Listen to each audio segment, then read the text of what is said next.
rencontré Picasso, j'ai rencontré Braque. En même temps, je sentais que tous ces grands, ils n'étaient pas complètement libres. Je l'ai vu changer. Des Indiens ont commencé à venir, se prosterner devant Denise. Une maman a mis son bébé dans ses bras quelques instants.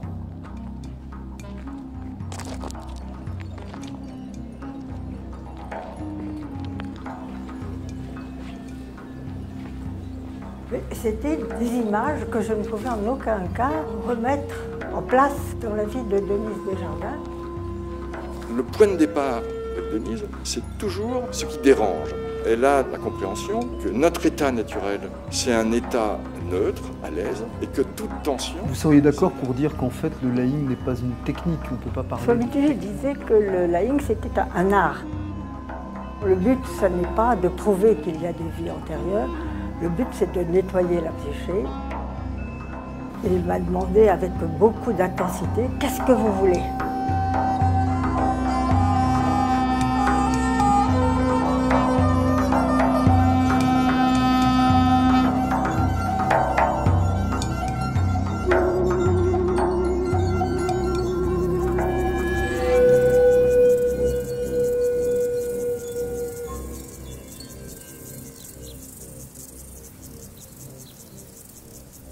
On peut voir certains objets dans la maison que vous avez été une voyageuse, mais dans ce calme, on ne soupçonnerait pas l'intensité de l'existence que vous avez connue, ces secousses, ces soubresauts, ces remises en question.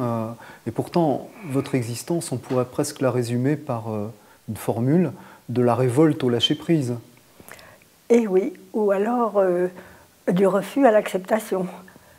Le refus de ce qui est, pour préférer quelque chose d'autre en général, comme font tous les humains, et aussi le refus même de l'entourage familial de mes parents, parce que dès que j'ai pu, je suis partie.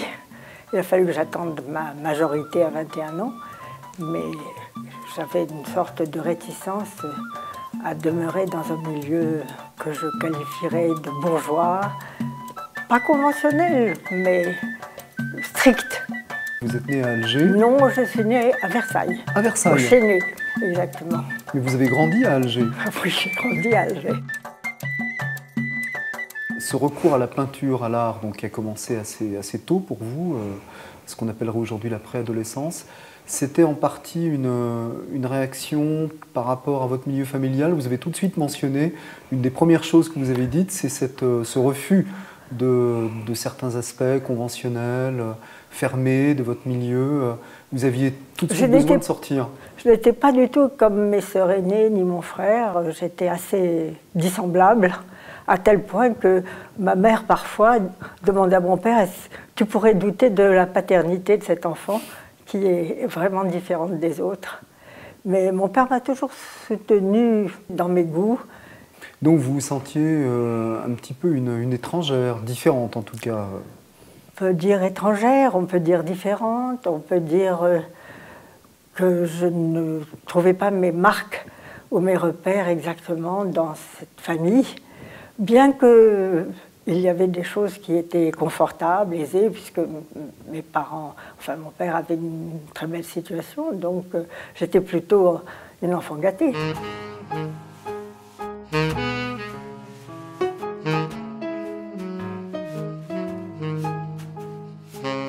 Et alors au départ, cette recherche intérieure qui a pris une forme beaucoup plus précise avec l'Inde, avec les voyages, la rencontre de Mananda Moïse, Swamiji, qu'on évoquera plus tard, peut-être le premier contact avec quelque chose qui ressemblait à cette recherche intérieure, pour vous, c'était la peinture, la pratique de la peinture. Oui, c'est vrai que dans l'acte de peindre, il y a une sorte un genre de méditation. Quand, au bout d'un certain temps, quand la pratique est devenue plus facile, il y a une sorte d'unité intérieure. La main a l'habitude de travailler, l'esprit sait ce qu'il veut représenter sur sa toile, que ce soit la copie de la nature ou une invention, et le cœur est absolument le désir, vraiment le sentiment, est là pour faire de son mieux. Donc cela crée une unité intérieure qui est déjà assez rare. Et il y a aussi, du fait de cette unité intérieure, une plus grande facilité à entrer en contact avec l'extérieur. Et c'est vrai que, par exemple, quand j'avais 13-14 ans, que notre professeur nous emmenait peindre, comme on dit, sur le motif, j'ai le souvenir surtout d'un certain matin où c'était au cimetière d'El-Quetta, à Alger. Et quand un peintre a l'intention de mettre sur une toile ce qu'il voit, à ce moment-là, le j'aime et je n'aime pas, attraction et répulsion, est complètement tombé. Simplement, on est concentré sur les rapports des formes, les rapports des couleurs.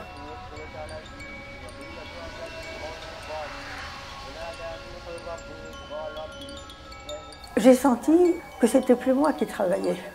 On peut dire que je sentais que j'étais guidée, que je n'étais plus qu'un dalle.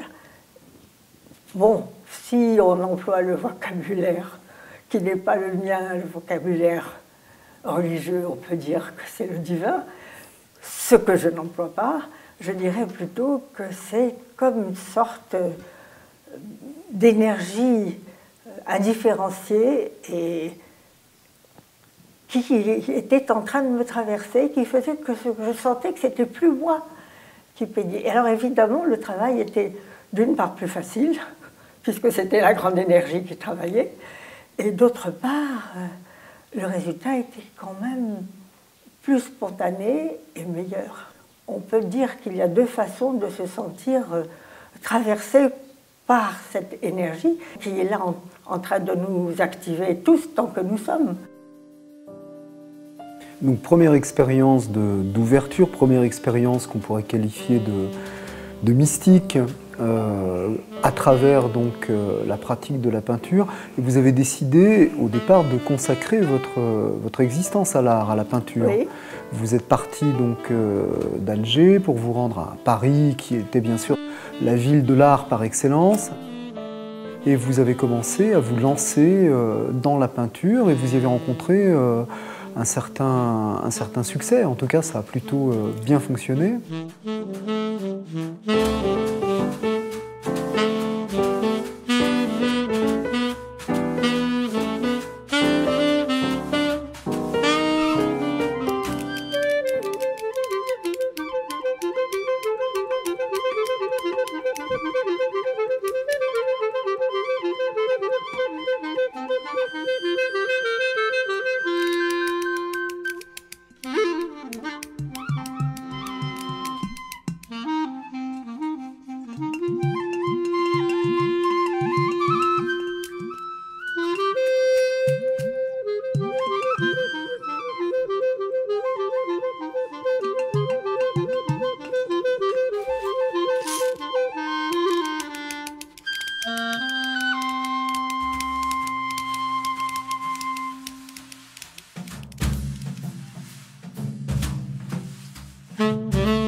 Mais vous avez commencé votre existence de jeune femme en fréquentant non pas des sages, mais des gens, des hommes et des femmes remarquables, disons, connus, ayant un talent artistique. Et donc... Oui, c'était très mondain, il y avait les grands vernissages, et il y avait beaucoup de... J'avais des amis qui étaient bien introduits dans ce milieu-là. Et comme à cette époque, j'étais plutôt jolie et pas trop idiote, que les grands de ce monde aimaient bien et qu'on les admire. Donc ça ne vous desservait pas? Non, pas du tout. Pas à ce moment-là, en tous les cas. Vous avez dit très vite que cette effervescence, c'est le mot que vous avez employé, ne vous a plus suffi. J'ai trouvé que ça commençait à devenir un peu factice, que les peintres, les jeunes peintres en tous les cas, se poussaient les uns les autres, c'était le panier de crabe comme un peu partout. Et que bien que ça m'ait vraiment stimulé plus, je me suis rendu compte que ce n'était pas véritablement ce que je cherchais dans l'existence. Et bien sûr que j'ai rencontré Picasso, j'ai rencontré Braque, j'ai rencontré des écrivains comme Camus. Je ne veux pas dire que je les fréquentais régulièrement, mais je les ai rencontrés. Et que c'était des gens extraordinairement intelligents, extrêmement puissants intérieurement. Mais en même temps, je sentais que tous ces grands, que ce soit dans la peinture ou que ce soit dans la littérature, ils n'étaient pas complètement libres. Il y avait beaucoup de motivation, il y avait beaucoup de désirs, disons, sexuels, bon, pourquoi pas, mais des désirs aussi d'être le meilleur, une compétition. Donc une qualité d'être chez ces personnes remarquables, et pourtant une qualité d'être qui vous, avec votre exigence déjà, ne vous suffisait pas. Vous aviez le désir de chercher autre chose. Je commençais confusément à me dire c'est pas ça, pour employer un mot tout à fait simple. C'est pas ce que je cherche, c'est pas tout à fait la vérité qui me semble valoir la peine d'aller jusqu'au bout.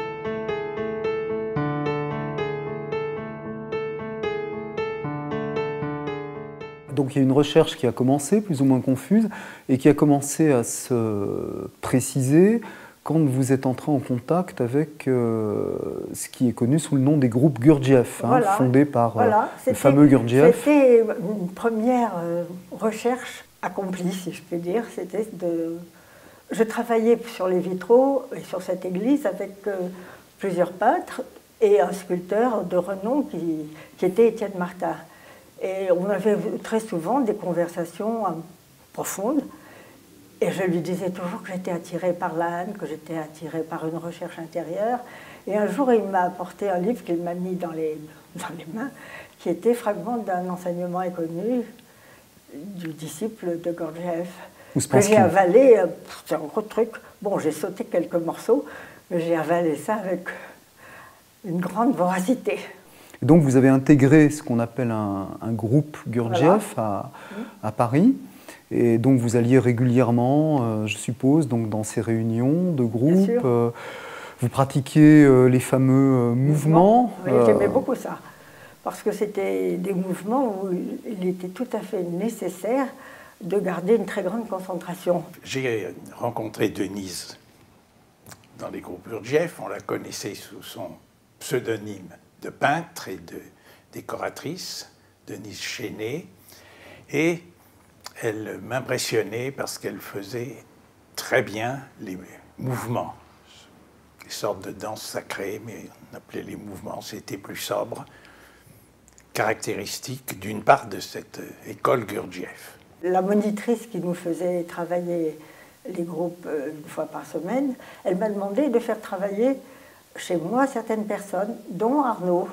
On a eu à ce moment-là des conversations, on est même sortis ensemble, on a commencé à avoir une amitié profonde entre nous.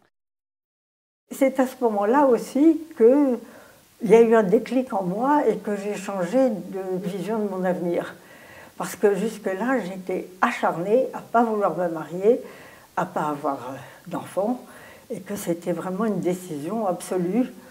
Et quand j'ai rencontré Arnaud, c'était juste le moment où je commençais à changer intérieurement.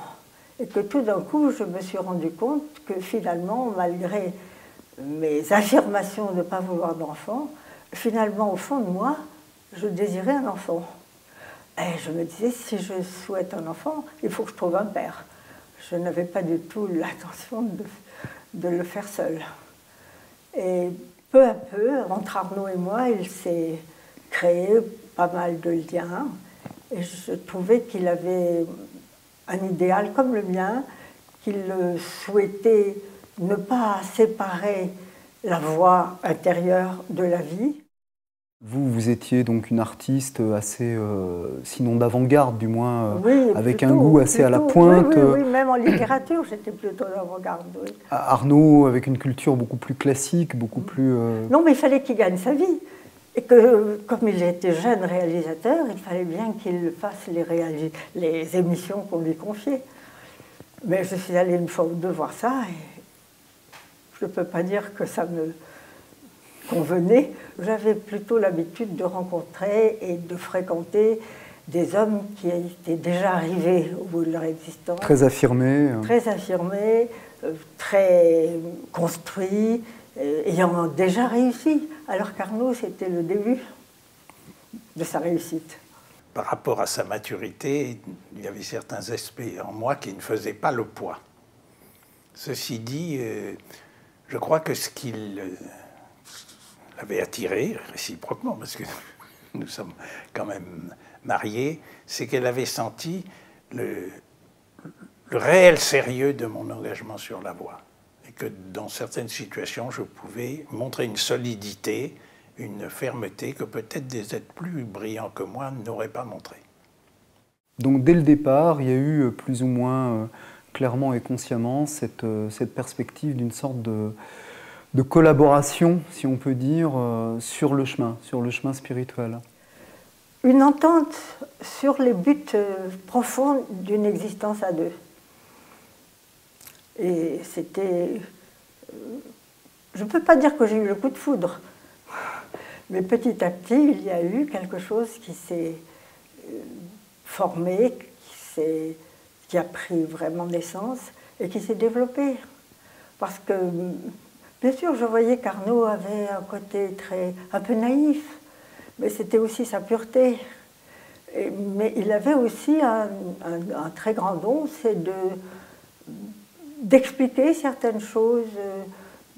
Déjà? Oui, déjà, il avait cela tout à fait inné. Je me souviens qu'on parlait de la 4e dimension et que j'avais trouvé qu'il le faisait avec beaucoup de clarté, de simplicité, et que c'était vraiment un don chez lui. Il y avait dans les groupes Gurdjieff une équipe de peintres et de sculpteurs dont certains avaient une notoriété. Avant tout, d'ailleurs, le sculpteur Étienne Martin, membre de l'Institut, qui était une grande figure. Et ils avaient tous la nostalgie d'un certain art sacré, ou art objectif, comme disait Gurdjieff. Et puis j'ai remarqué qu'en fait, Denise avait des doutes à cet égard, et qu'elle pensait que les à côté de la réussite comme peintre, commercial, mondaine, ne correspondaient pas à son exigence la plus profonde. Donc elle a arrêté de peindre.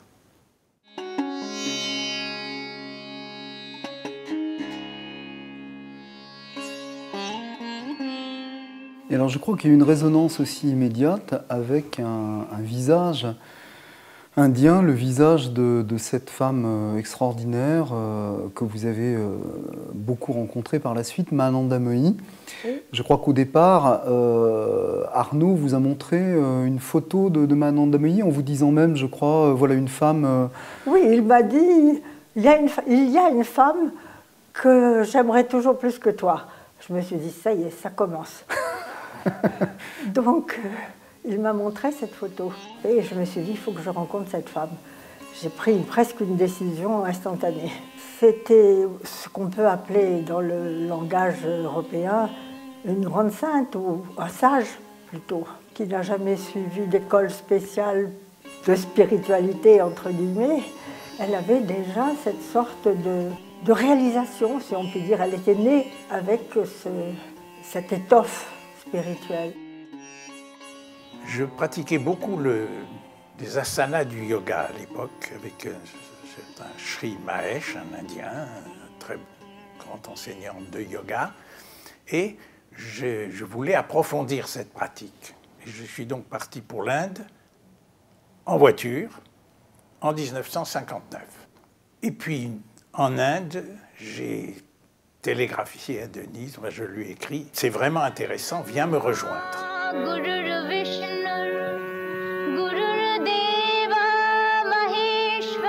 sommes arrivés à l'ashram de Mahanandamayi un soir, le vacarme, les trompes, les gongs, les cloches, et tout d'un coup apparaît cette femme en blanc avec ses cheveux noirs qui paraissaient beaucoup plus jeune que son âge.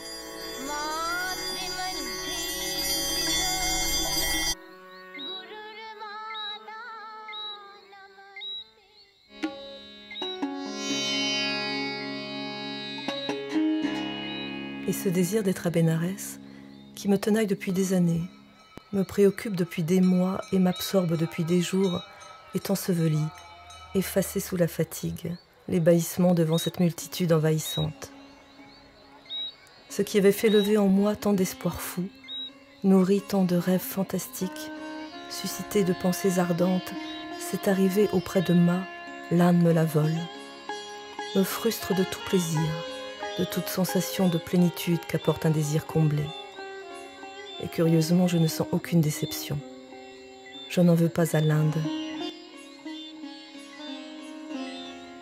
Dans le bouleversement de cette étrange percée au milieu de la foule, dans le ballet agité de cette errance sans fin, où le corps et la tête abasourdis de bruit sont à bout de souffle, l'Inde me fait un cadeau inattendu, royal, et pour lequel, sans le savoir, j'étais venue. Je ne pense plus.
Et puis, le lendemain matin, nous sommes revenus à l'ashram après une vraie nuit de repos, dans un petit hôtel, pas dans la voiture. Et là, nous étions un tout petit nombre, 7, 8, pas plus, si proches de cette Mahanandamayi qui nous a tout de suite, il n'y a pas de mot trop fort, émerveillé, bouleversé, sublime, divine. 2 heures en face d'elle. Par moments, elle parlait, souriait, d'autres moments, elle rentrait dans le silence, son regard se fixait au loin, son visage devenait resplendissant. Et tout d'un coup, Denise me dit « Oh, quel dommage, c'était si beau, je ne sais pas ce qui m'arrive, j'ai malaise, j'ai mal aux yeux, je vois comme des lumières, des étoiles. » Et puis, je la vois sous mes yeux, vraiment, transfigurée. Jamais vu Denise, jamais vu ma propre épouse. Bon, la Maharanée me dit, est-ce que ça lui est habituel? Je dis non, pas du tout. J'étais le premier surpris. Certains Indiens aussi, qui étaient bien conscients qu'il se passait quelque chose. Je n'ai plus rien vu, je n'ai plus rien entendu, et je n'ai plus pu parler même. À ce moment-là, il y a eu comme une sorte de paix qui s'est installée, alors que jusque-là, j'avais peur, j'ai dit je vais mourir, et que c'était très tranquille. Et tout d'un coup, j'ai senti partir de la base de la colonne vertébrale comme une sorte d'éclair, mais très très fin, qui va traverser tout le long de la colonne vertébrale jusqu'au sommet du crâne. Je ne peux pas décrire parce que c'était tellement rapide, tellement fin. Tout ce que je peux dire, c'est quelque chose comme ça, comme une vibration extrêmement rapide. Et du coup, mon dos s'est redressé, alors que j'étais assise, les jambes croisées. Il y a eu tout un assouplissement, les genoux ont touché terre, tout mon corps était détendu, et c'était comme une sorte de vide. Mais ce n'était pas le néant, parce que j'avais la sensation de l'existence. Je savais que je n'étais pas évanouie. J'ai recommencé un peu à entendre, d'abord. J'étais sur 2 niveaux. Et Chitra, la jeune personne qui s'occupait de nous, a dit « Venez voir moi ». Je ne pouvais même pas répondre ni parler. Et tout d'un coup, j'ai ouvert les yeux et il y avait Mahanandamayi qui était devant moi.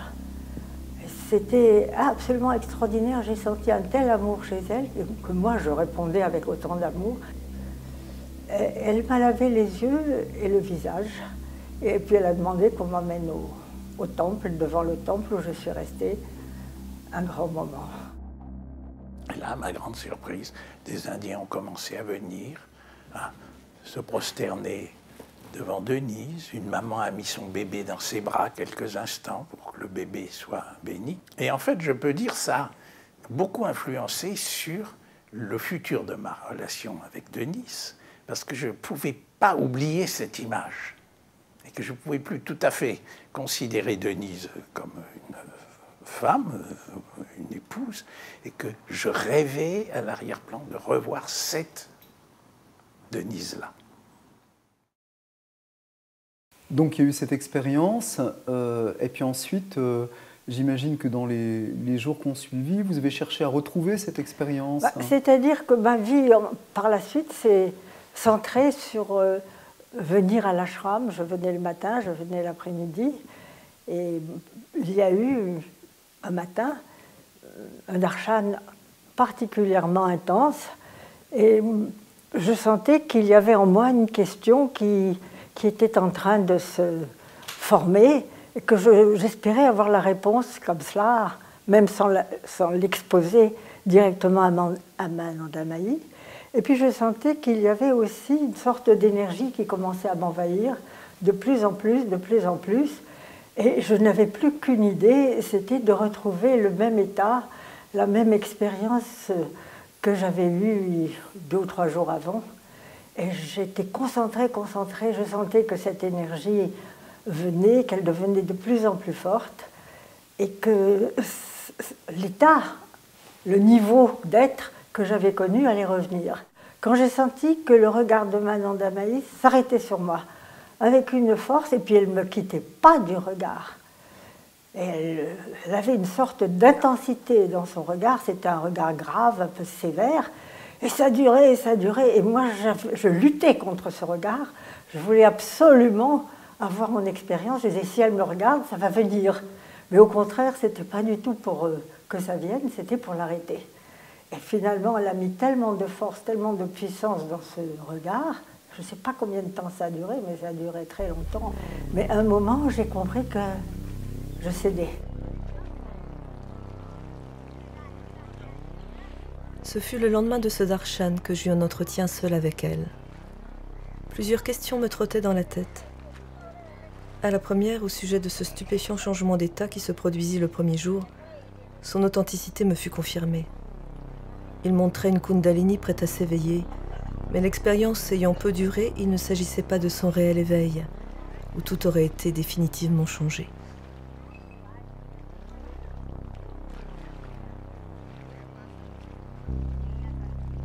Tous les yogis recherchent ce genre de résultat que vous avez eu spontanément. Évitez cependant de regretter si l'expérience ne se renouvelle pas.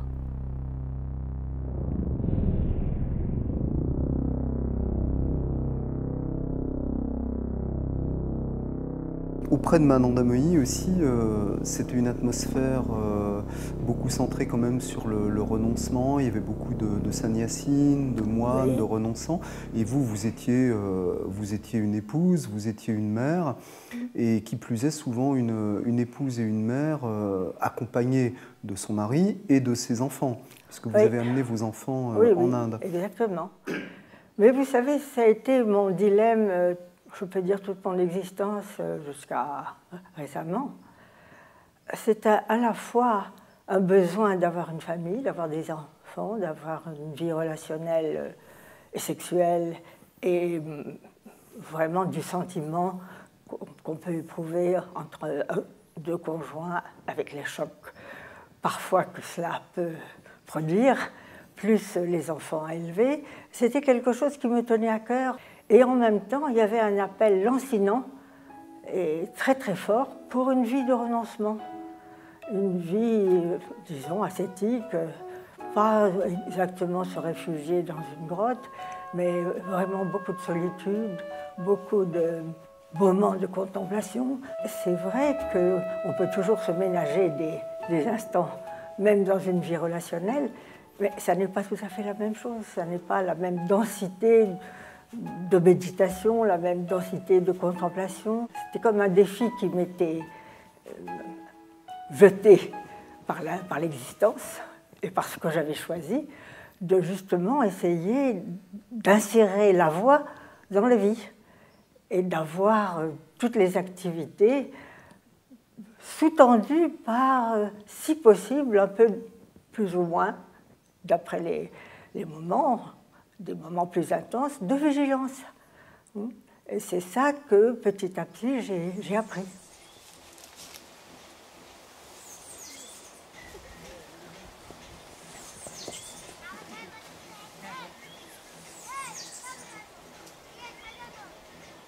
Mettre complètement un terme à une certaine forme d'existence, très indépendante, très libre, assez révoltée même. Ça a été pour Denise une très grande décision. Comme elle m'avait dit un jour, je suis comme un tigre qui se serait lui-même mis en cage. C'était assez fort comme expression. Elle a été totalement fidèle à cette décision. Une page a été tournée d'une vie brillante, mondaine, très libre, et elle est devenue en effet épouse et mère. Alors, quelles qu'aient pu être les frictions qu'il y a eu entre nous, les divergences, sur le plan de la recherche spirituelle, nous sommes de notre mieux entraînés, et Denise m'a beaucoup aidé pour ce qui a été de la préparation des films, de me rendre possible ces longs voyages en Asie, en acceptant de m'accompagner, avec des enfants petits. Elle avait une foi immense en Mananda Mohi, et que tout irait bien, et en effet, tout a été bien. Les enfants sont chaque fois revenus en bonne santé, ils ont un peu grandi dans l'atmosphère des monastères tibétains et des ashrams hindous. Autre départ de Paris en 1964. De nouveau 10 000 kilomètres à parcourir jusqu'à Delhi, pour une 3e expédition d'une année en Inde, avec comme but pour Arnaud plusieurs films à tourner sur la tradition tibétaine. Cette fois-ci, nous partons avec un enfant de plus, un bébé de 2 mois au départ qui grandira en Inde et qui m'empêchera bien souvent d'accompagner Arnaud dans ses voyages. Je me contenterai de suivre Mananda Mohi dans ses incessants déplacements en train, ce qui était déjà en soi une aventure.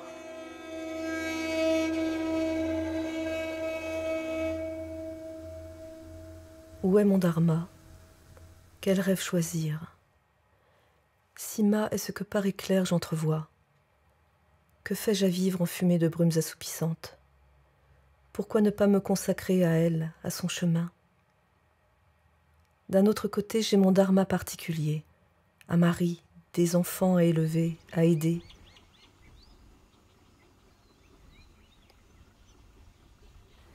Je saurai plus tard pourquoi, après l'avoir banni de mon avenir pendant longtemps, j'ai soudain souhaité avoir un enfant. Et de quelle lointaine privation venait cet incoercible désir. Vous avez poursuivi ce chemin avec la rencontre décisive de Swami Prajnanpad. Vous avez mentionné tout à l'heure que auprès de Mahananda Mohi, si grande qu'ait été votre attirance pour Mahananda Mohi, il y avait cette difficulté de la traduction, de la relation directe, aussi le fait qu'effectivement Mahananda Mohi était un maître entouré très souvent d'une foule de gens avec des demandes diverses.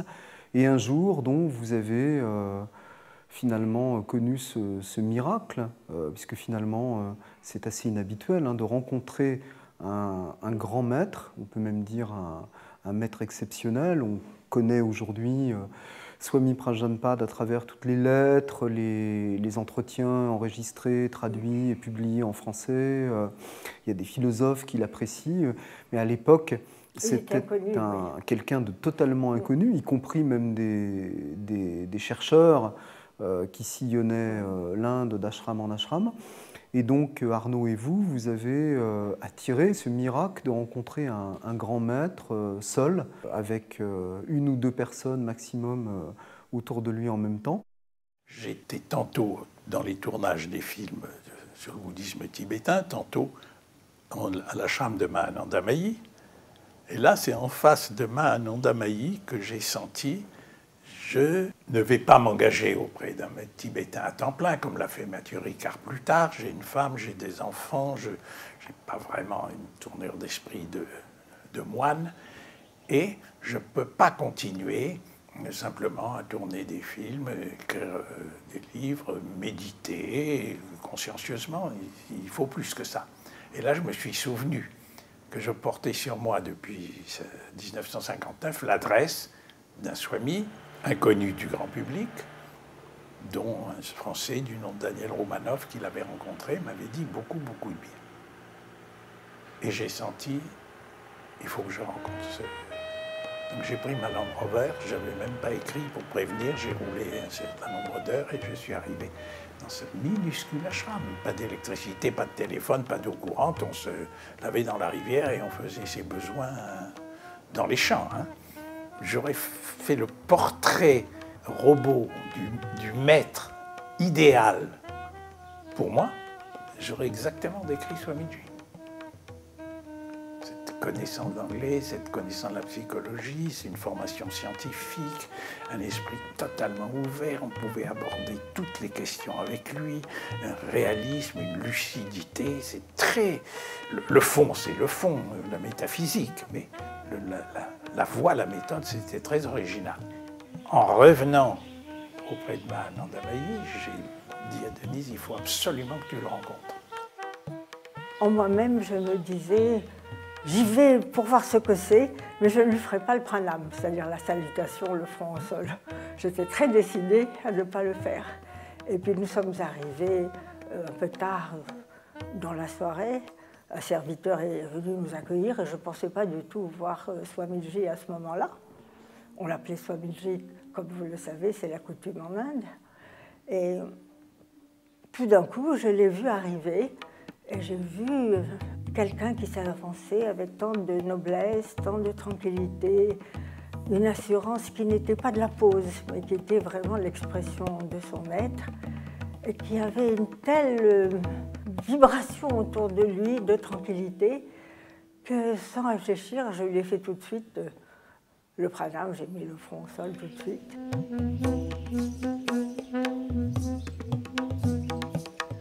Il n'y avait pas de chant dévotionnel, il n'y avait pas de mantra, il n'y avait pas de cérémonie, il n'y avait pas de ce qu'on appelle puja.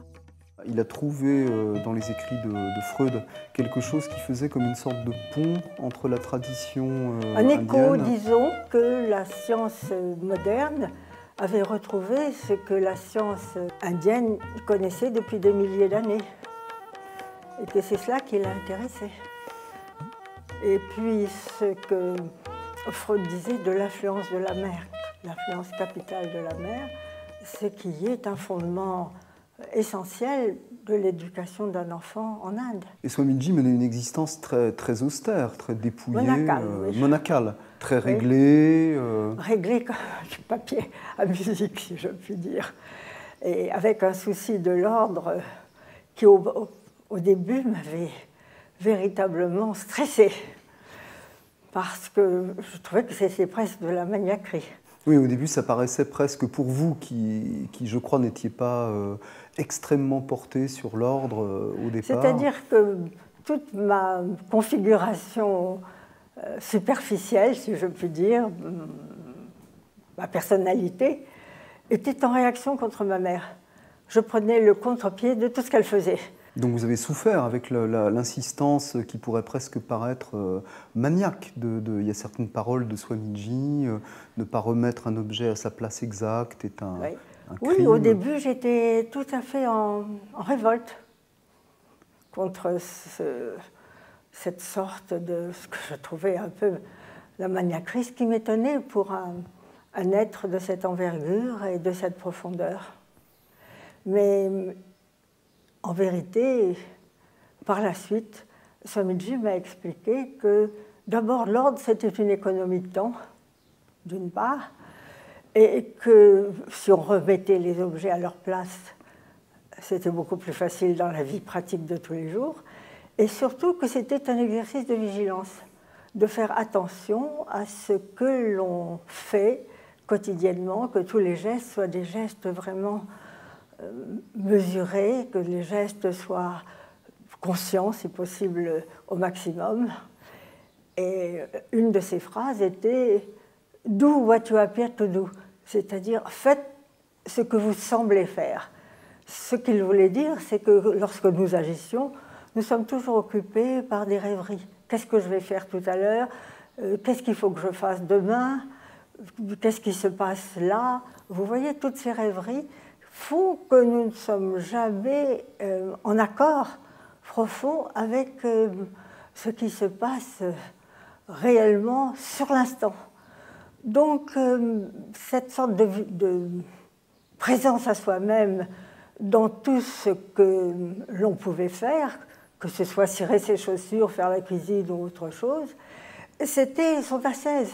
C'était ce qu'il appelait la méditation en action. Venons-en à la méditation.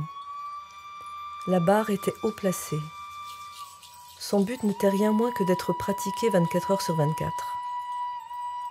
Une méditation en action. Une adhésion à ce qui surgit. Un accord sans abandon avec soi-même.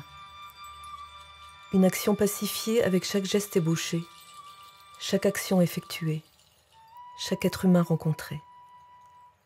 C'était une attitude très révolutionnaire de la part de Swami Prajnapada de considérer le désir comme important, de ne pas insister sur le renoncement, même la répression. C'était quelque chose de tout à fait inhabituel, encore une fois, pour un... C'était sa sagesse. Il avait eu suffisamment en lui-même connu le désir. Et bien sûr, tous les désirs qui nous occupent, ce sont des désirs d'être reconnu, d'être aimé, de réussir dans l'existence. Il pensait que plus un désir était comblé, plus le désir tombait. Et il conseillait, dans la mesure du possible, de réaliser ses désirs, avec un corollaire très exigeant, c'est-à-dire de ne pas nuire à autrui et de ne pas nuire à soi-même. C'est-à-dire que si le désir est de se droguer ou de boire, ce n'est pas ce qu'il conseillait, mais si le désir était impérieux, il faisait aussi attention aux désirs les plus impérieux qui existaient dans l'être humain. Je me souviens d'un jour où il m'a demandé avec beaucoup d'intensité « Qu'est-ce que vous voulez ?» Et à ce moment-là, c'était dit et demandé avec tant d'exigence, avec tant de solennité, avec tant de gravité, que bien sûr j'avais envie de répondre « Je désire la réalisation, je désire l'éveil », ce qui était vrai. Mais en même temps, l'honnêteté la plus élémentaire, surtout c'était au début de ma rencontre avec Swamiji, c'était de lui dire « C'est vrai que j'ai ce désir-là, mais j'ai aussi beaucoup d'autres désirs, d'être, peut-être de réaliser certains aspects dans la vie professionnelle, d'être aimé, d'avoir des échanges heureux avec autrui, et en particulier familiaux. Et j'étais obligée de lui dire cela. Et Swamiji prenait en compte tous ces désirs, qui étaient des désirs insérés dans le monde, sans nous en dissuader. Ce n'était pas du tout la suppression du désir, ou au contraire. D'un autre côté, il disait qu'aucun désir ne peut être vraiment comblé, parce que la nature du désir est absolue. C'est-à-dire, on veut tout de suite et toujours, ce que j'appelle les 3 T. Et c'est absolument irréalisable dans une société qui ne pense qu'à elle-même, et c'est aussi difficile avec les êtres humains que l'on côtoie, où ils sont vraiment situés dans le relatif. Donc c'est impossible de combler son désir d'une façon absolue, et on se contente des miettes.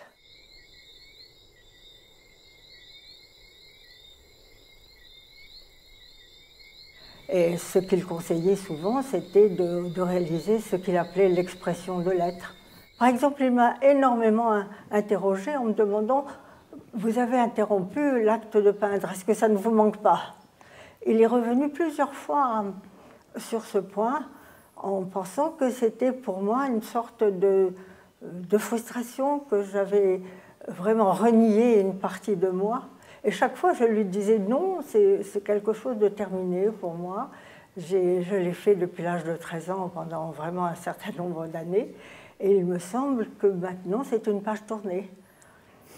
Et il a insisté plusieurs fois jusqu'au jour où il m'a dit « You can write », vous pouvez écrire.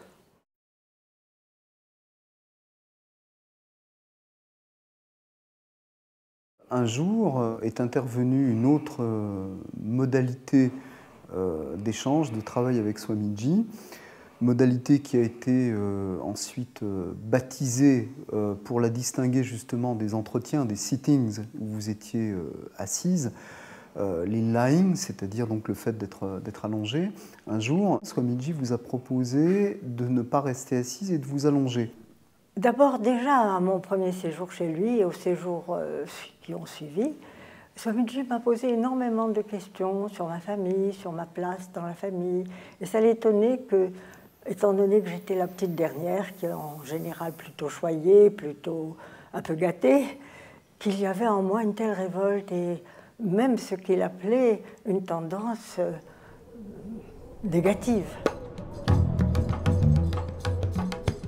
Il lui fallait connaître à fond la personne qu'il tenait entre ses pattes de lion dominateur, connaisseur et compréhensif. Car pour lui, l'interrogatoire, si plein de sollicitude fut-il, se transformait en matériel instructif. Coup double. Il gagnait ma confiance et il faisait tranquillement son auscultation. Autant de réponses de ma part, autant de symptômes pour lui. L'analyse de mon petit psychisme et de mon grand ego avait commencé. De révélations sur mes comportements en question, sur mes agissements, Swamiji avait établi son diagnostic. Restait à le vérifier, ce qu'il fit à la fin de son séjour en France. Il m'y prépara en me demandant de penser chaque matin à ma mère. Je m'y attelai avec autant de conscience que d'insuccès. J'allais m'asseoir sous un arbre dans le jardin vers 6 heures le matin. Il m'était toujours aussi difficile d'avoir une image de ma mère. Peu à peu, cependant, une silhouette se dessina. Bien plus jeune que celle de ma mère actuelle, mais au lieu du visage, il y avait un blanc. Il restait curieusement vide. Parallèlement, il y avait quelque chose qui montait en moi qui était une sorte de barrière entre l'extérieur et moi-même, et même avec mes éléments familiaux, c'est-à-dire mes enfants, mon mari, tout ce qui m'entourait, et que je sentais vraiment une difficulté d'entrer en contact avec eux. Parce que Swamiji m'avait parlé, bien sûr, dès le début du sentiment d'unité, et m'avait demandé, dans la pratique, dans ma vie, d'essayer d'être ouvert aux autres. Et plus j'essayais d'être ouverte aux autres, même à ma famille, plus je sentais une sorte de mur qui se dressait entre eux et moi-même. Mais à partir du moment où Swamiji, pendant un mois, m'a demandé de me concentrer sur ma mère. À la fois le visage était blanc et à la fois cette sorte de voile qui me séparait des autres devenait de plus en plus épais. Et pour Swamiji, c'était aussi un symptôme. Et un jour, alors que je venais pour un entretien, pour parler avec lui, il m'a dit « Fermez les rideaux et allongez-vous ». Et c'est là où, tout d'un coup, j'ai vraiment tout de suite retrouvé un élément très difficile du nouveau-né, d'un bébé de probablement 6 mois, puisque ce bébé était encore, ce bébé que j'étais, était encore emmailloté, et que, disons que, à force de déranger ma mère toute la nuit, elle avait perdu patience et eu un geste difficile sur ce bébé. Le geste de ma mère, c'était sur la gorge. Et moi, en revivant cet événement, je me suis tellement serrée que ma gorge saignait à la fin du lying. La gorge saignait, tellement oui, vous aviez... Parce que les ongles étaient... D'accord, avaient labouré la ouais. gorge. Et Swamiji vous a dit quelque chose? Swamiji a marché d'abord de long en large en disant « too much, c'est trop ». Et puis, bon, j'étais un peu sonnée, je dois vous dire, et un peu hors d'usage. Et puis, il m'a regardé, il est venu vers moi, il a pris ma main, il a regardé, puis il m'a dit « il faudra vous couper les ongles ». C'est tout ce qu'il a dit. Et donc, c'est là que, pour le bébé, l'horreur, la peur avait commencé. L'épouvante oui. a Et c'est commencé. à ce moment-là que j'ai revu, non pas le visage aimant et tranquille de cette mère, mais un visage effrayant. Et c'était l'explication pour laquelle j'avais toujours, en méditation, vu comme blanc. Parce que c'était trop effrayant de retrouver ce spectacle horrible. La mère, c'est un principe de l'Inde, mais c'est un principe universel, c'est la médiatrice entre l'enfant et le monde extérieur. Si la mère paraît hostile, le monde extérieur va être teinté de cette même hostilité. Comment ne pas craindre cette aventure où il nous est demandé d'abandonner nos conceptions, nos idées, nos points de repère, demander de laisser tomber nos masques, de renoncer à nous protéger.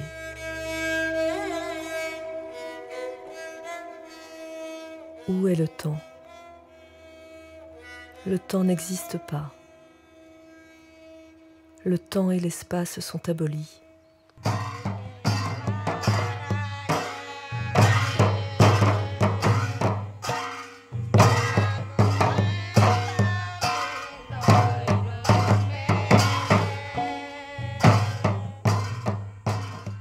Un jour, c'était à l'ashram Shana, j'ai eu tout d'un coup des impressions qui avaient la même force et la même virulence, si je puis dire, ou la même verdeur que les premiers souvenirs de ce bébé, de ce fœtus. C'était toujours la même intensité, mais c'était des images que je ne pouvais en aucun cas remettre en place dans la vie de Denise Desjardins. Je me voyais tenir un bébé, encore un bébé, mais un bébé indien. Je voyais qu'il y avait une jeune femme qui était seule dans une maison, dans le sud de l'Inde, certainement, et qui était agressée par 2 hommes sombres, à la peau très sombre, qui voulaient absolument la violer, disons. Et à ce moment-là, je ne comprenais pas ce qui se passait. Ça s'est arrêté là. Et j'ai eu vraiment l'impression que soit qu'il y avait une bouffée délirante, soit une scission de la personnalité que je ne comprenais absolument pas. Et j'avais presque envie de quitter l'Inde, de quitter Swamiji. Si je n'avais pas eu vraiment une très grande confiance en Swamiji, je crois que je serais partie. Et puis Swamiji m'a rassurée et m'a demandé de continuer. Et en effet, il y a toute une sorte de scénario qui s'est déroulé où cette jeune fille, jeune femme plutôt, qui était à ce moment-là seule avec son bébé, qui était la proie de ces deux hommes très sombres, très noirs, et qui ne pouvait pas se défendre. Elle s'est débattue comme un beau diable. Et moi, j'ai revécu cette scène en vraiment me débattant. Et il y avait une énorme table, enfin énorme. Elle était suffisamment grande, en marbre. Et je l'ai soulevée, je l'ai renversée. Ces deux hommes ont vu qu'ils ne pouvaient pas faire grand-chose, que la jeune femme s'est mise à crier, à hurler, que des voisins ont commencé à venir. Ils ont compris qu'ils ne pouvaient pas rester. Et de rage, ils ont pris le bébé, ils l'ont jeté par terre, mort. Et là a commencé un très grand désespoir de cette jeune femme qui se sentait d'abord perdue d'avoir perdu ce bébé et qui en plus avait une sorte de culpabilité. Elle se disait, il aurait mieux valu que je cède à ces hommes que de me défendre et j'aurais peut-être ainsi sauvé ce bébé.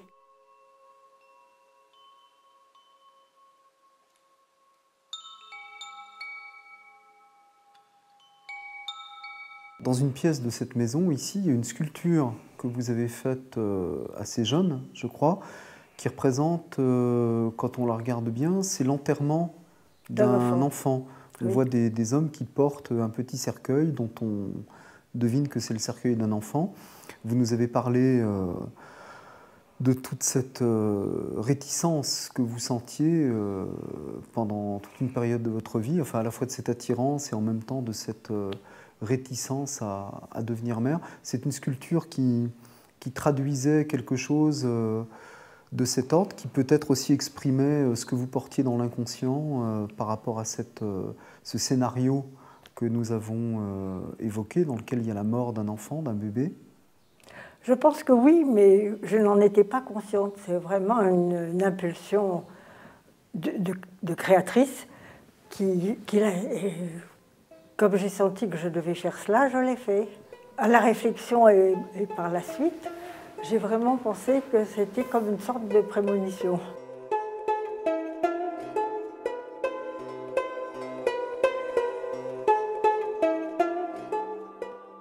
Il devient soudain possible de donner congé aux illusions, aux obscurcissements, pour laisser entrer le vent de la vérité.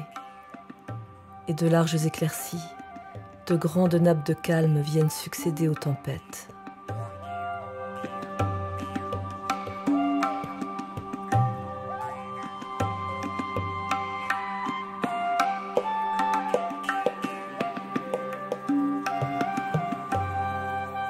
Swami Prajnanpad utilisait parfois une expression en anglais « so-called previous lives », hein, c'est-à-dire les soi-disant vies antérieures. Il ne s'agit pas forcément de considérer qu'une personne, donc moi ou vous, a vécu sous différents costumes, différentes époques, différents noms, mais plutôt qu'il y a effectivement une mémoire ou des mémoires qui sont comme stockées en quelque sorte dans l'univers et qui peuvent à un moment donné, avec lesquels à un moment donné il est possible de connecter, qui d'une certaine manière sont imprimés par on ne sait quel processus, des causes et des effets en nous, mais qui pourtant produisent des effets sur notre psychisme. Sur le présent.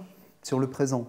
Et donc l'intention, le but des laïns faisant surgir des réminiscences entre guillemets de vie antérieure, ça n'est jamais donc bien sûr une curiosité ou la recherche d'un passé plus ou moins exotique ou fascinant, mais c'est toujours de voir comment en fait des empreintes venues d'on ne sait où, de très loin, conditionnent notre relation actuelle. Ce sont des conditionnements.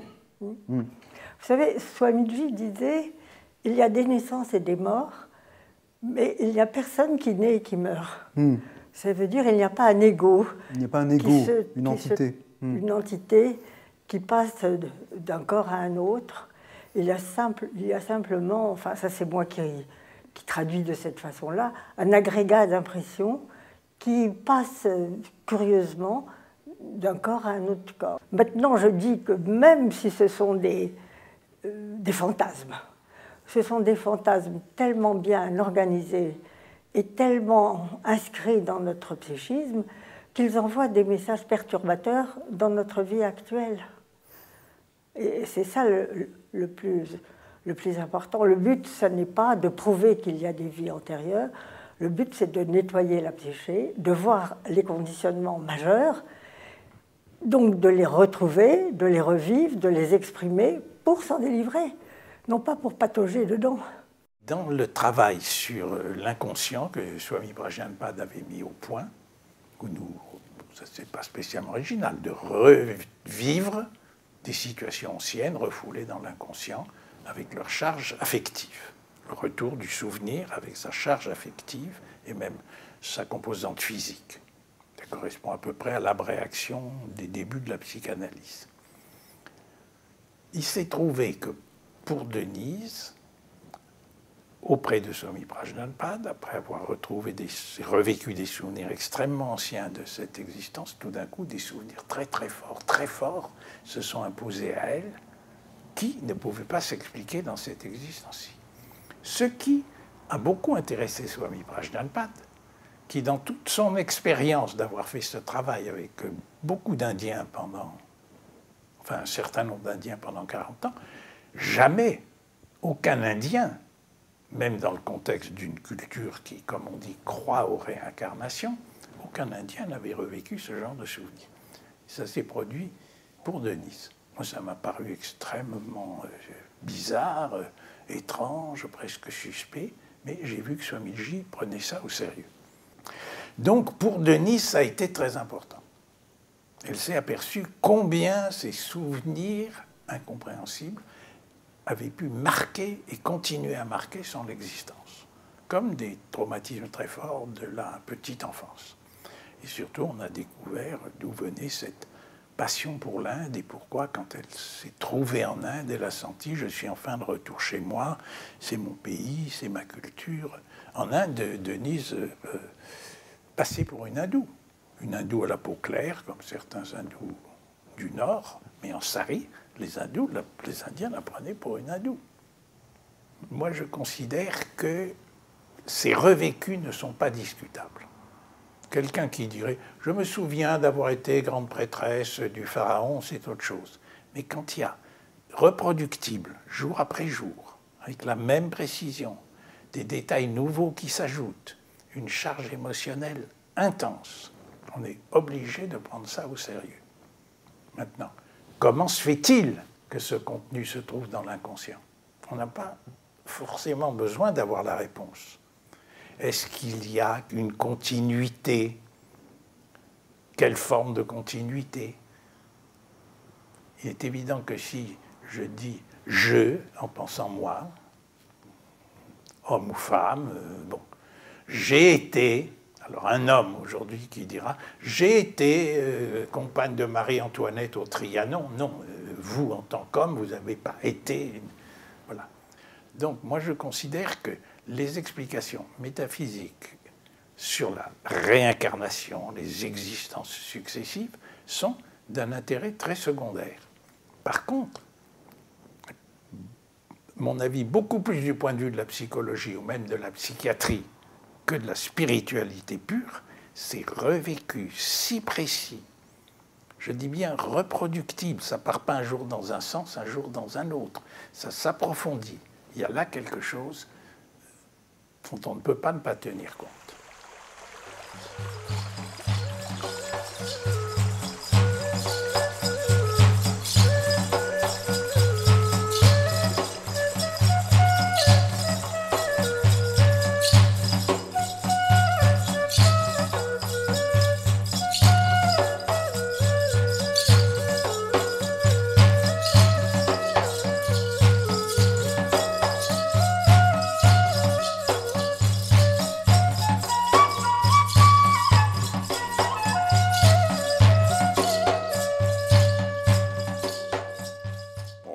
Il y a eu deux événements qui se sont passés.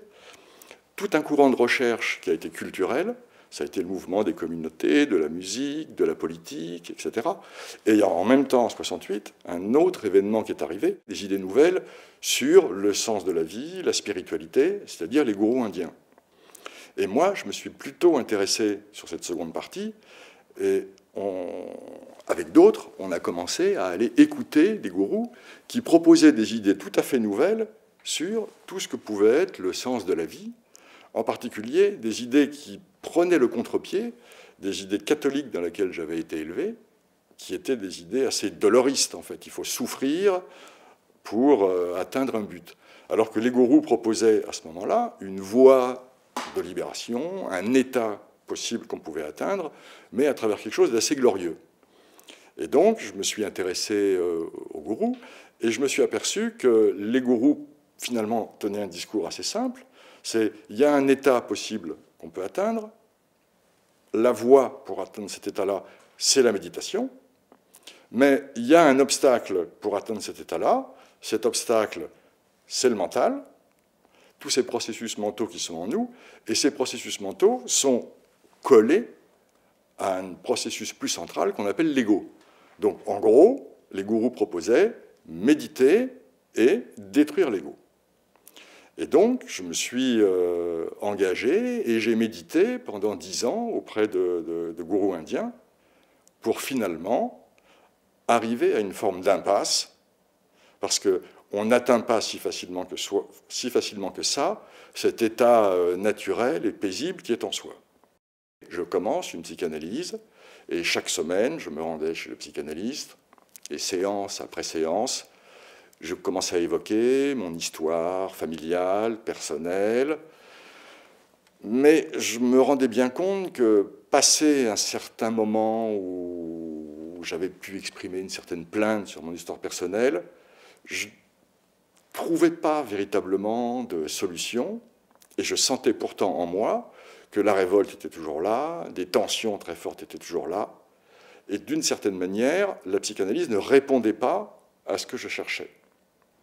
Et je suis amené à rencontrer des élèves d'Arnaud Desjardins qui proposaient la démarche d'Arnaud Desjardins, et je découvre à ce moment-là tout ce que Arnaud Desjardins apporte, c'est-à-dire le pont entre cette vision des gourous qui est il y a effectivement un état intérieur qui est possible d'atteindre, et en même temps la compréhension des véritables intuitions de la psychanalyse, et en particulier dans la psychanalyse, que tout le matériel psychique est à traiter, et pas uniquement la petite enfance. Or, pour des gens comme moi, qui ont finalement eu une enfance sans grand traumatisme, mais qui ont dans leur psychisme ce que j'appelle moi des ambiances qualitatives ou des atmosphères de tension, mais sans véritablement pouvoir mettre la main sur les traumatismes, la compréhension du psychisme qui était amenée par Arnaud et Denise, que je vais rencontrer plus tard, était absolument... pour moi, c'était une découverte. Quand on a vu que cet ashram vivait, puisque nous ne fonctionnions que sur donation, jamais sur tarification. C'était un risque en France.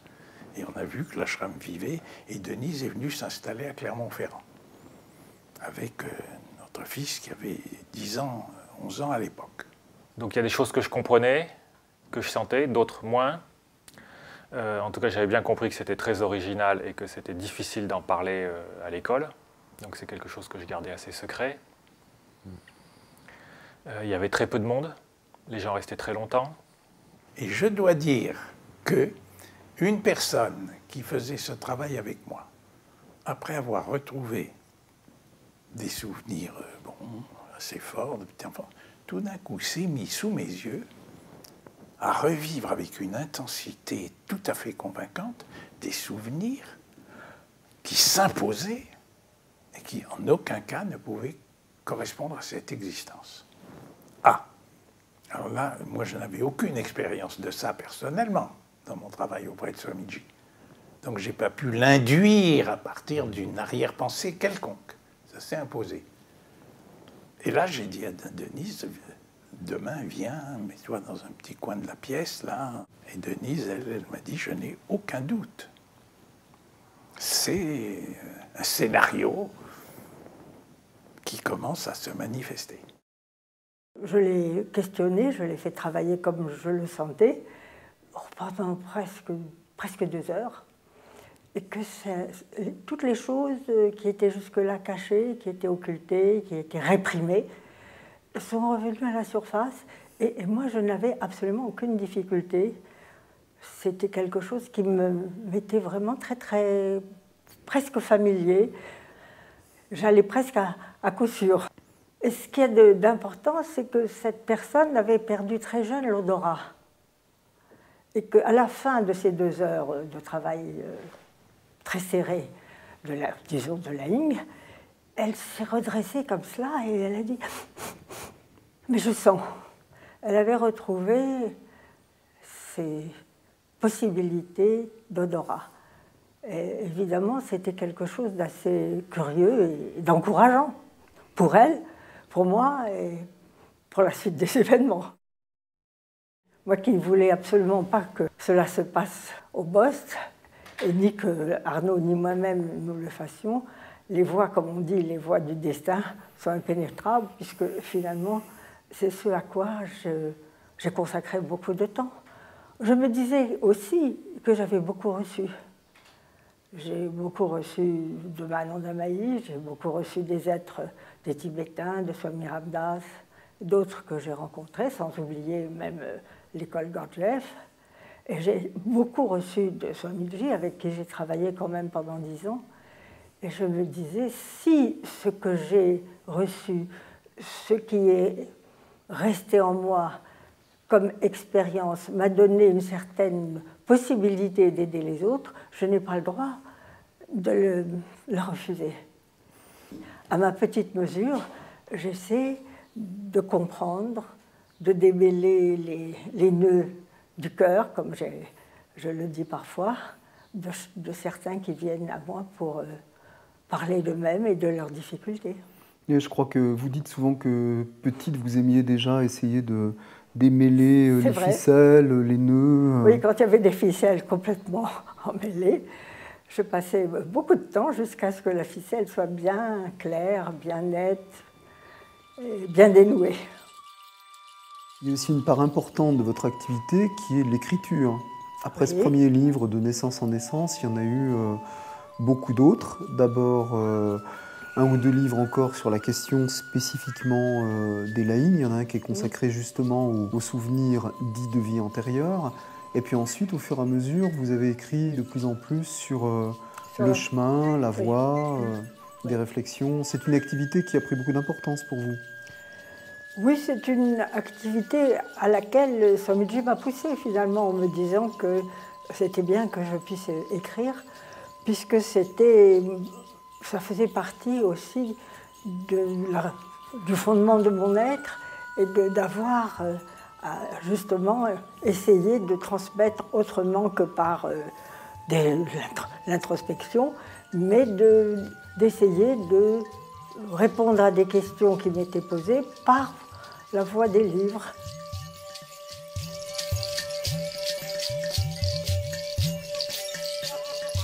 Outre l'accompagnement des personnes qui viennent séjourner chez vous, vous animez aussi quelques séminaires. C'est une activité pour laquelle vous êtes connu peut-être d'un public qui peut-être ne va pas forcément travailler avec vous, mais qui vient vous voir lors du passage dans une ville ou une autre, où vous animez un séminaire. C'est des séminaires un peu particuliers, une ambiance particulière dans ces séminaires. Je ne fais que les réponses aux demandes ou aux questions qui me sont posées. Donc il n'y a pas de grand discours préliminaire, sauf une petite introduction. Et je fais ça aussi parce que d'abord on me le demande, et puis parce que j'ai beaucoup de demandes justement de laïcs de venir travailler avec moi, et je refuse beaucoup. Donc je pense qu'un certain travail peut être fait, peut-être moins profond que ce que l'on peut faire en introspection, c'est vrai, mais on peut au moins commencer à faire un déblayage. Sa première visite à Nantes, elle était sur une scène, il y avait 200, 300 personnes qui étaient dans la salle. Et il y avait une distance, il n'y avait pas la proximité qu'il y a pu avoir ici dans le week-end. Et c'était moi qui était responsable du micro, et je me baladais dans la salle pour permettre aux gens de poser leurs questions de manière claire. Et elle a commencé à entrer dans des questions. C'est-à-dire qu'en fait, une personne prenait la parole, et Denise disait « Je peux vous poser une question ou deux ?» Et en 2 questions, elle était au cœur du noyau dur de la personne, quoi. Vu par des personnes qui venaient là vraiment en spectateur, ça a levé des réactions dont on a entendu parler beaucoup après. Parce que c'était jugé à partir de critères différents. Elle ne met pas de distance avec les gens. Elle est la personne qui s'adresse à elle en même temps, quoi.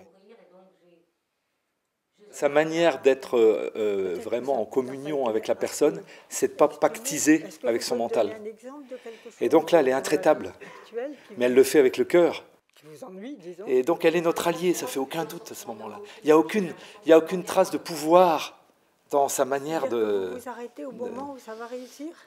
De pousser la personne dans son extrémité. C'est pas pour la détruire, c'est pour la libérer, quoi. C'est vraiment ça. Quelque part de la culpabilité ?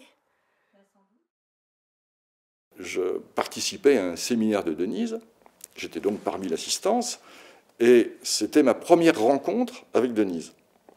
Et je pose une question à Denise, je lève la main, je dis « Denise, voilà, j'ai fait 4 ans de psychanalyse, j'ai pratiqué la méditation pendant une dizaine d'années, et au fond, j'ai l'impression que j'ai toujours pas avancé, que quelque chose en moi reste tendu, des sensations de vide, etc. » Je lui donne quelques éléments de mon histoire, et à ce moment-là, Denise me regarde et crie « Gilles !»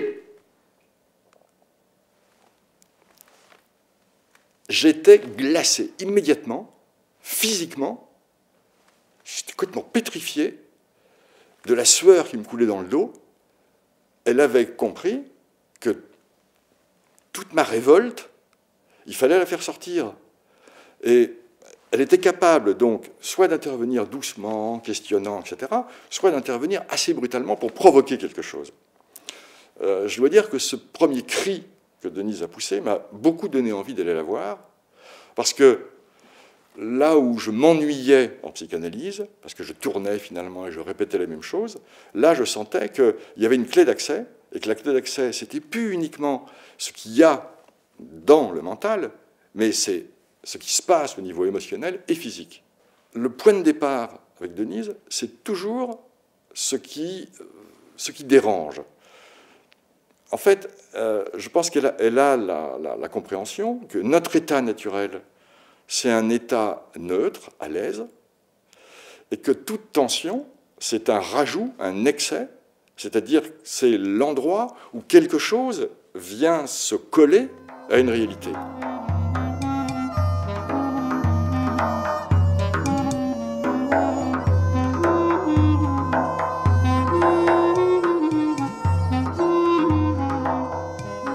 Après le Bosc, vous vous êtes installé ici dans cette maison. Vous avez commencé à recevoir donc des personnes en séjour de travail, Oui. d'introspection, de laïng. J'ai toujours été frappé par le fait que vous habitez, vous dormez, vous passez beaucoup de temps dans la pièce, la grande pièce Oui. où vous faites pratiquer le laïng, qui est aussi votre chambre. Oui. Et je me suis toujours demandé comment vous pouviez vivre, dormir dans cette pièce où il se passe tant de choses, ou tant d'énergie, de souvenirs, de fantômes, on pourrait presque dire, dans un certain sens, sont brassés, réveillés. Est-ce que c'est un choix de votre part ? S'il n'y avait pas en moi une certaine transparence, si je prenais complètement tout ce qui sort comme tragédie, comme malheur, comme difficulté, comme horreur parfois, et que je les emmagasinais en moi, je serais morte depuis très longtemps. Qui fait le travail, fondamentalement? C'est l'élève. C'est l'élève qui fait le travail, c'est sûr, parce que à 2 niveaux. D'abord, il fait le travail, puisque c'est à lui de laisser monter, de laisser exprimer ce qu'il veut bien pouvoir s'exprimer, ce qui n'est pas si simple. Moi, j'ai connu des gens, quand j'assistais à des laïcs, qui pouvaient passer 1 mois sans qu'ils ne sortent rien, ni parole, ni mouvement, ni geste. C'est-à-dire le blocage était tellement fort que rien ne passait. Moi, je ne suis pas un grand spécialiste du laïng. J'en j'en ai fait sans en faire, c'est-à-dire que j'en ai fait qui ont moyennement marché. Donc ce que j'appelle un lying qui marche, c'est un lying dans lequel il y a vraiment, on lâche complètement la tête et c'est l'inconscient qui exprime des choses qui viennent vraiment de la profondeur. Donc moi j'ai l'impression de m'être arrêté à mi-chemin. J'étais, peut-être comme beaucoup d'hommes, assez rationnel, assez cérébral et peu en contact avec le cœur. Donc pour moi c'est tout un chemin de retrouver, de ressentir, en fait, de se rendre vulnérable. À chaque fois que je pouvais pleurer un peu, je considérais ça comme une grande victoire, hein, de s'attendrir. Cette difficulté en fait, à faire des lyings m'a amené à ne pas compter dessus en fait. Je me dis si c'est quand j'aurai fait des lyings que je vais pouvoir pratiquer et progresser, je suis mal barré. Donc j'ai vraiment développé une attitude où je misais plus sur les autres aspects de l'enseignement. Mais moi, il m'avait dit très clairement, quelqu'un qui aurait l'envergure, la détermination de la pratique, n'aurait pas besoin de faire ce travail du laïque. Ah oui, pourquoi? Parce qu'il y aurait une capacité à faire face aux émotions telles qu'elles se présentent ici et maintenant. Voilà. On ne peut pas imaginer, concevoir un maître tibétain qui n'aurait pas lui-même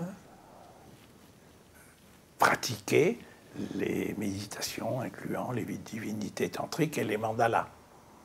Et ça se transmet de génération en génération. Mais le Swamiji n'a jamais fait de laïng, personne ne lui en a fait faire. Le gourou de Swamiji, Niralamba Swami, n'a jamais fait de laïng, personne ne lui en a fait faire. C'est un apport très particulier de Swami Prajnapada, et on pourrait parfaitement bien concevoir pour des disciples de très grande envergure, ce que je ne prétendais pas être, la possibilité de suivre ce chemin spécifique sans ce travail direct sur l'inconscient. Quand ça vient peu à peu, ça peut prendre des journées, et des semaines, et des mois et des années d'une vie de moine zen dans son monastère zen ou d'une vie de swami dans son ashram. Dans les monastères zen, 6 heures de zazen par jour, ce n'est pas 6 heures de béatitude par jour. C'est 6 heures de face à face, avec le point d'appui de la posture, de face à face, avec tout ce qui remonte dans cette inactivité et cette attention tournée vers le dedans. J'avais été frappé quand j'avais amené ici le maître spirituel américain Lee Lozovic pour vous rencontrer il y a des années. Et ensuite, il m'avait dit avec beaucoup d'insistance à quel point il avait été frappé par l'atmosphère de cette pièce, où il avait senti une atmosphère sacrée. Il m'avait parlé de la présence de Swami Prajnapada, d'une atmosphère de sacré qu'il n'avait pas ressenti dans certains autres endroits où il s'était rendu, où on faisait également pratiquer le laïng, mais où il avait plus senti, m'avait-il dit, quelque chose de sombre, de noir, de glauque. Et là, il avait beaucoup insisté sur cette atmosphère de sacré, sur la présence de Swami Prajnapada. C'est-à-dire que c'est l'endroit où je vis, où j'écris, où j'ai des périodes de tranquillité intérieure et que peut-être que la pièce en est imprégnée aussi. Et puis il faut quand même que je dise que quelquefois, il y a des personnes qui ne peuvent pas aller ou qui ont beaucoup de difficultés à aller là où il me semble, moi, qu'il est nécessaire d'aller. Donc j'essaie de guider la personne vers ce qu'il me semble être le point le plus fort, le plus difficile pour elle, et que je vois que la personne n'a pas de possibilité d'y aller. Donc quand j'ai fait interroger au maximum possible la personne, d'une certaine façon, je lâche prise. Mais tout en lâchant prise, je me pose la question, qu'est-ce que Swamiji aurait fait? Et puis, je ne veux pas dire que je fais une sorte de prière, mais je me mets presque en communication avec tout ce que j'ai reçu, tout en étant tout à fait détendu, tout à fait tranquille intérieurement, et en faisant une sorte de surrender, une sorte de de lâcher prise, oui. Je me dis, si c'est à moi de l'aider, et si c'est à elle, à cette personne, maintenant, d'aller vers ce qui est le plus pénible, eh bien, qu'elle soit aidée, que je sois aidée. Vous voyez, ce n'est pas une prière, c'est une sorte de prise de conscience intérieure en disant, j'ai fait tout ce que j'ai pu. S'il y a quelque chose d'autre qui me traverse, comme une énergie, comme cette énergie traverse toutes les personnes, qu'elle soit là pour aider à ce moment-là. Et c'est peut-être ça que Lilozovic a senti comme quelque chose qui... Il a prononcé le mot sacré que moi je ne prononce pas. My first impression of Denise's space being one of fierce commitment and of tremendous energy, of really potency of energy, of an uncompromising mood and feel. And so I very, very much appreciated that. And I've always liked my time spent with Denise because of that. It's very rare to find someone so highly skilled and uncompromising at the same time.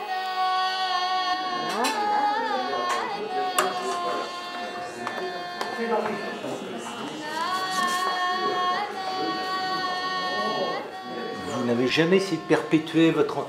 pas l'enseignement, mais vous n'êtes jamais mis en avant quelque part. Vous n'avez jamais cherché à être connu spécialement. J'ai pas l'impression... Un peu quand même. J'ai écrit des livres. Ouais, vous avez écrit des livres, ouais. Mais je fais le boulot, je vais vous dire. Je trouve que c'est déjà beaucoup de faire le boulot, d'écrire un livre. Non, pas du tout.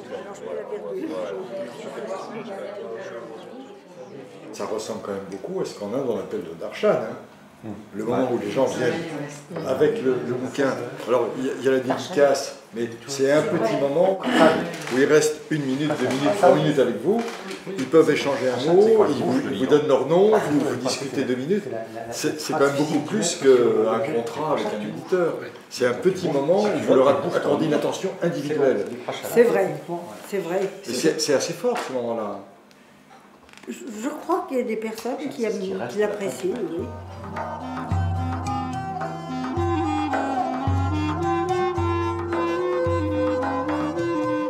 Que j'ai du mal à décrire ma mère en tant que chercheuse spirituelle, je le prends plutôt comme un compliment ou un hommage plutôt qu'un regret. C'est pas qu'elle n'avait pas cette intensité de chercheur, mais que en fait, elle ne me l'a pas fait peser.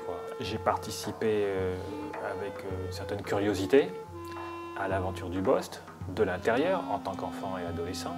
Et là, j'ai quand même eu pas mal d'impressions. Notamment, j'avais aucun doute sur l'intégrité de mes parents, même si je ne comprenais pas tout et en quoi ça... au fond, maintenant, je serais plus à l'aise pour définir en fait ce que c'est que cette intégrité, mais j'avais aucun doute. Je pensais qu'ils étaient vraiment sincères, sérieux, à leur place. Je l'ai vu changer. Et depuis quelques années, quand je revois Denise, je suis vraiment maintenant frappé par cette paix qu'elle a atteinte, un rayonnement qui émane d'elle, une qualité d'être. Donc en fait, j'ai toujours admiré Denise, tout en ne supportant pas certains de ses attitudes, de ses comportements, de sa manière de faire, qui me mettaient mal à l'aise. Ce que je peux dire aujourd'hui, c'est qu'il ne reste plus que l'admiration. On a l'impression que des personnes comme vous, qui sont porteuses d'une énergie qui les dépasse, qui ont quelque chose à transmettre, qui les dépasse parce qu'elles ont reçu de la part de personnes qui elles-mêmes étaient porteuses de quelque chose qui les dépassait. Swamiji lui-même a transmis jusqu'à la toute fin de sa vie, il est mort relativement âgé. Vous savez, il faut tout de même que je vous dise tout de suite que moins il y a d'émotions, plus il y a d'énergie.